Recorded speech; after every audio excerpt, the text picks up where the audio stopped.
Chapter 19. The slap of the water cut off my scream. My body plunged under the surface, and I sank with my eyes wide open. The icy chill of the water paralyzed me. I felt as if I'd sink forever. I finally remembered that I had arms and legs. Fighting the cold and my panic, I shot my arms out and began to kick. My shoes were heavy under the water, and I kicked slowly, painfully, twisting my head up and reaching with both hands for the surface.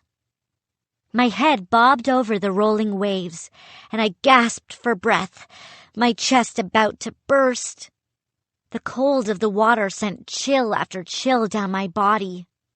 My clothes weighed me down. I felt as if I weighed 400 pounds. The salt water burned my eyes. I swallowed a mouthful and started to choke. Paddling furiously, I kept my head above the surface. "Sean! Sean!" I tried to shout his name, but my voice came out weak and muffled by the rush of tossing waters. Frantically, I spun around. "Sean!" I didn't see him. I saw pieces of the boat floating on top of the water. Chunks of the masts, a black sail, boxes and chests and chairs from the cabins down below. "Sean!"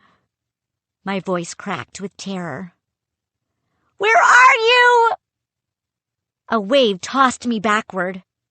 I hit something hard. "Hey!" a voice cried out.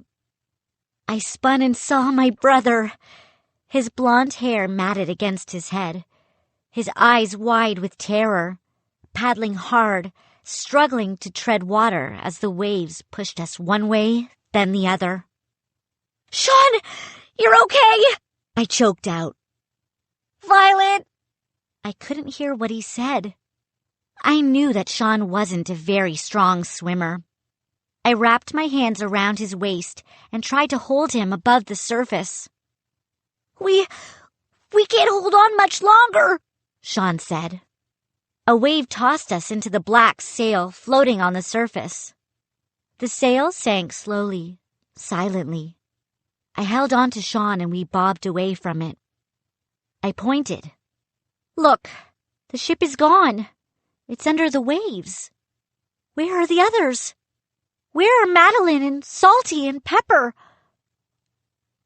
Sean didn't seem to hear me. His whole body shuddered under the water.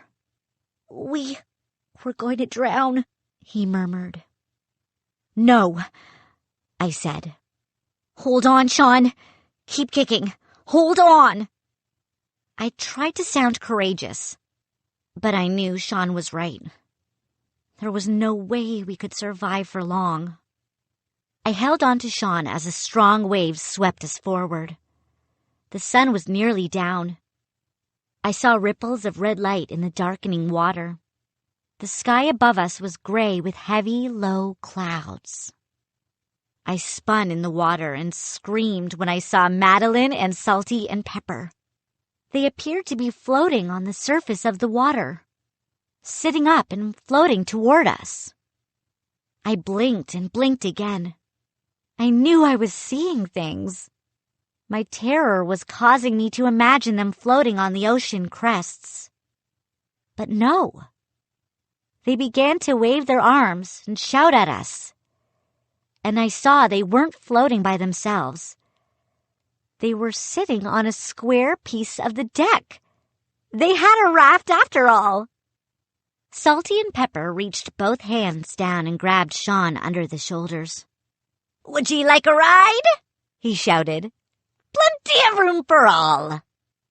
Sean scrambled onto the small raft. Then they pulled me on after him. For a long moment, we all sat staring at one another. Sean and I were breathing hard, water rolling down our faces. I shivered and hugged myself. The air had grown cold with the sun nearly down, and my soaked clothes pressed against my skin. "The Jolly Sea Scab is at the bottom of the sea," Salty said. "She was a good ship." "No, she wasn't," his other head replied. "She sprung a leak and stranded us here." "She was a good ship in her day," Salty said. Pepper muttered something I couldn't hear over the rush of wind and the steady wash of the waves. "The deck made a good raft after all," Madeline said. She leaned back, pressing her hands on the wood planks behind her. "We didn't have to saw it. It broke into the perfect size."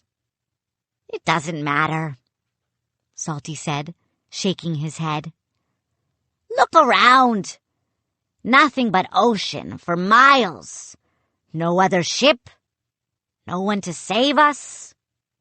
"We can't give up," I said. "Maybe—" "We're going to freeze to death," Salty said. He shuddered. "No, we're not," Pepper chimed in. "We're going to starve to death."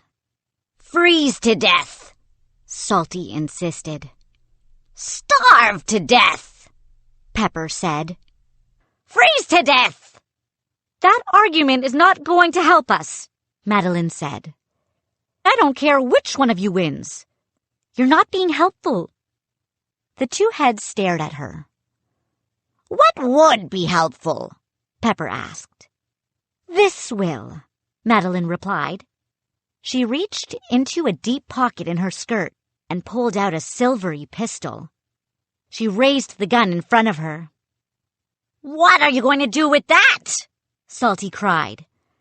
He raised his hands above his head as if in surrender. I knew you were crazy, Mad Madeline," Pepper sputtered. "But I didn't think you were that crazy." "Put it down! Put it down!" Salty cried. "What do you think you are doing?" I was holding my breath, my eyes on the pistol. Sean had backed up to the edge of the raft. A wave lifted us, carried us for a bit, then lowered us down hard. Madeline grinned at Sean and me. Then she turned to Salty, who still had his hands raised in the air. "It's a flare pistol," she said. "It's not a gun." Both Salty and Pepper let out sighs of relief. They lowered their hands to the wooden raft. "I grabbed this when the ship was going down," Madeline said. "I'm going to send up a flare. It will burst open bright red against the gray sky. If there's a ship around anywhere, they'll see it, and they'll come rescue us from this flimsy raft." Salty and Pepper both cheered. "Yes, do it! Do it!" they both cried. "Someone will see it," I said, trying to sound brave. "I know they will." "Okay. Here goes." Madeline raised the flare gun above her head. She pointed it straight up at the sky. The trigger made a loud click as she pulled it. I raised my eyes to see the flare spread light over the sky. But nothing happened. Madeline kept the flare gun raised high. She pulled the trigger again. Nothing. She let out a groan and lowered the gun to her lap. "Guess it got wet," she murmured, shaking her head. "It doesn't work if it's wet." The four of us sat staring at the flare gun in her lap. Finally, Salty broke the silence. "That was our last chance," he said.